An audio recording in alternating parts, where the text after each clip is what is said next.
Hello internet friends, it is day 26 of VEDA, looking at my calendar, and I told you that you would today have a story about determination, which I shall give to you. So basically, jumping straight into the story, when I was in year 7 I was walking to school with my friend Becky, and it was a bit frosty and I slipped on the frost and sort of landed on my arm, and then my body came crashing down on top of my arm, which caused me to break both the bones clean through, and they slipped like that. And obviously at the time I didn't realise, because I just had to try and get to Becky's house because she lived at the top of the hill we were walking down at the time. But what really annoyed me was this old woman, and I was lying on the ground and I was crying because, you know, I'd broken my arm. And she walked past and she went, as if I was making a fuss over nothing. And I was like, I've broken my arm. And she had no compassion at all. Just carried on walking down the hill. I really was upset. And my friend didn't really know what to do because she'd never been in a situation like that. So she was a bit sort of shell shocked, I think. So she was like, are you okay? Are you alright? Which wasn't, you know, very helpful at the time, but I think she was a bit sort of like, ah, what do I do? So I had a bit of a shout, like, no, I'm not bloody okay, I've broken my arm. But, you know, I was in pain at the time and, like, you know. So we went back up to her house, and her mum called my mum for me, and my mum came home from work. And at the time I was okay to, like, straighten my arm, I could move it. By the time my mum got there, like, less than 15 minutes later, like, I don't know, less than 10 minutes I'd say actually, later, I couldn't move my elbow anymore because the pain was so bad. Even though it was my elbow I broken, it was like in the middle of my arm. So my dad also came back from work and they took me up in the car to the hospital. And we got to the hospital and we waited a bit. We went into the sort of cubicle-y bits that they have. We pulled back my blazer sleeve and we pulled back my shirt sleeve. And I screamed in the middle of the hospital because my arm was like that. It was a wavy line. It was one of the scariest moments of my life. And it's really strange because I was scared of my own arm. And I remember I went, ah, it's bent in the middle of the hospital. And my parents were both like, oh my god, oh my god. And my dad was saying, it's just swelling, it's fine, because he wanted to try and keep me calm.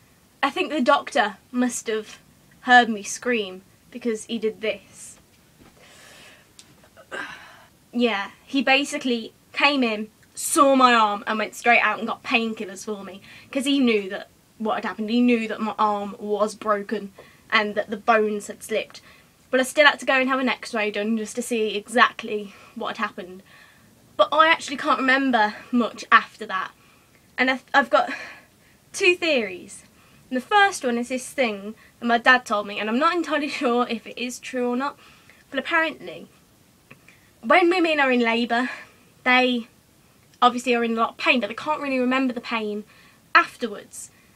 And I think it's some sort of chemical that's released, so yeah, they're feeling the pain, but they'll forget about it later on.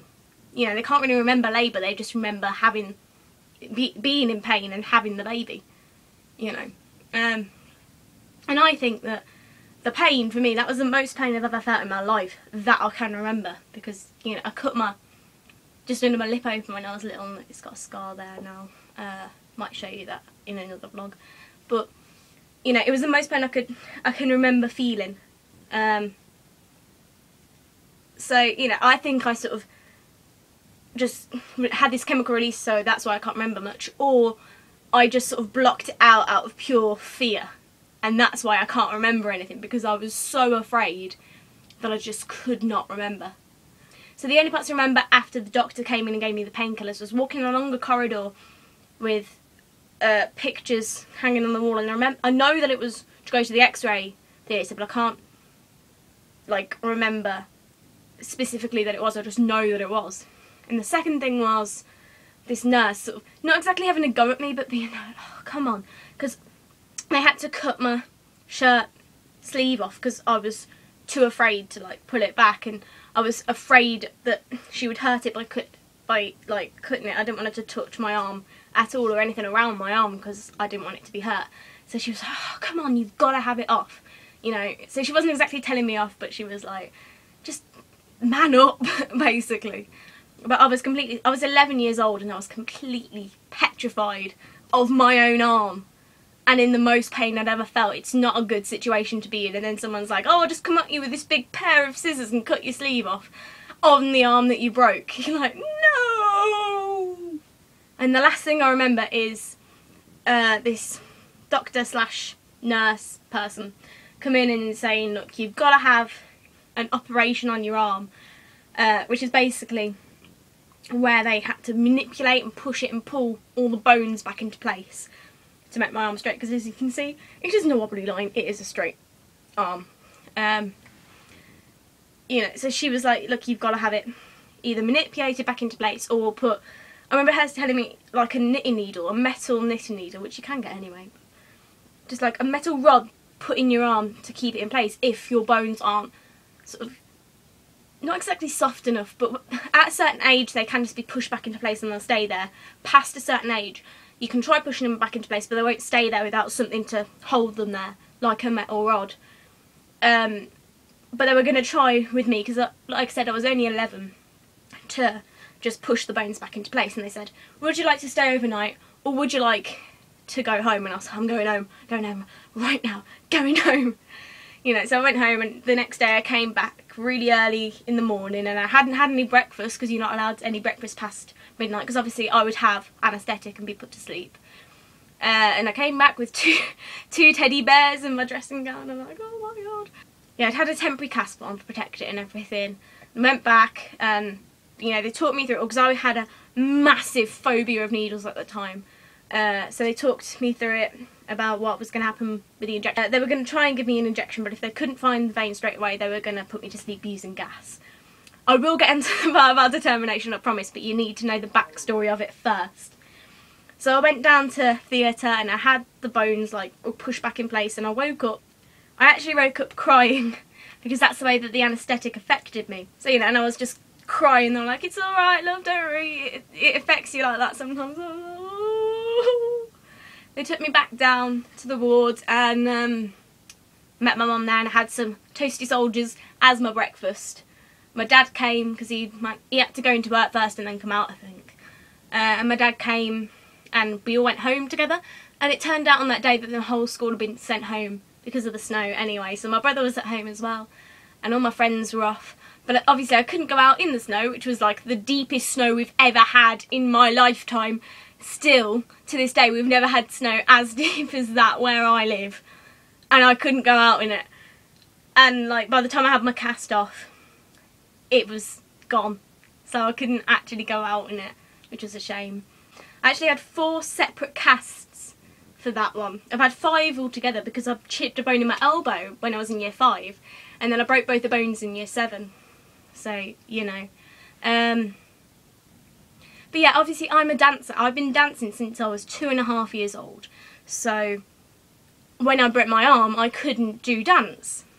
And there was a show coming up in a couple of months, and it would be a couple of months until I had my cast off. And my parents were like, look, you may as well not go. And I was like, I'm going to every single class that there is. So I went to every single class. And I learnt the dances from watching at the front, and I knew what I was doing, and I went over it in my head every now and then when I had nothing to do in school, or, you know, I couldn't get to sleep. I went over the dances, so I knew them really well. And about a week or so before I had to have my final cast off, my dance teacher said to me, look, I don't think you're going to be able to do the show because you haven't learnt the dances. I was like, I know the dances, I really do, I've learnt them by watching. She was like, I'm not sure you'll be able to do it. So I was like, look, I can. And my friends were going, yeah, she can do it. We promise you she'll be able to do it. We'll help her and everything. And she was like, I don't know, maybe. It depends. So, you know, I told my parents, and she, like, talked to my parents about it as well. My mum and my dad were like, you're not going to be able to do it. And I was really upset because I had actually worked hard remembering those dances. And it just so happened that there was a half term coming up. And over that half term, all I did was dance. I knew I had to learn the dances and I had to keep drilling it and going over and over and over, and eventually I did it, and I knew all the dances. And there was this one bit in a dance where you do it on the floor, and in the street dance, and I couldn't do it before I broke my arm, but because I'd done it so many times afterwards, I knew it and I could do it. And I was actually put at the front for that bit of the dance because I could actually do it. I mean, it's not like diversity standard, but I could do it, and I was so happy. And I went back the first week, and my dance teacher was like, well, we'll put you here for this bit, and here for this bit, here for this bit. Have a go. I know you might not do that well, but have a go. And I did it, and I was like, I'm not gonna lie, I think I probably smashed it. And my dance teacher was like, okay then, you can do the show. And I did the show, and my arm looks really weird and weedy and thin, but you know, I still did it, which is brilliant. And it's because I was so determined. I was so determined to do that dance and get it right, and I did. There was like 3 dances. There was a tap dance, a ballet dance and a street dance, and I did all 3 of them. I got all the steps right, and like I said, it might not have been diversity standard, but I did it, and I was so proud of myself. So, you know, if you want to do something and you want to do it that badly, you can do it. You just have to keep working at it.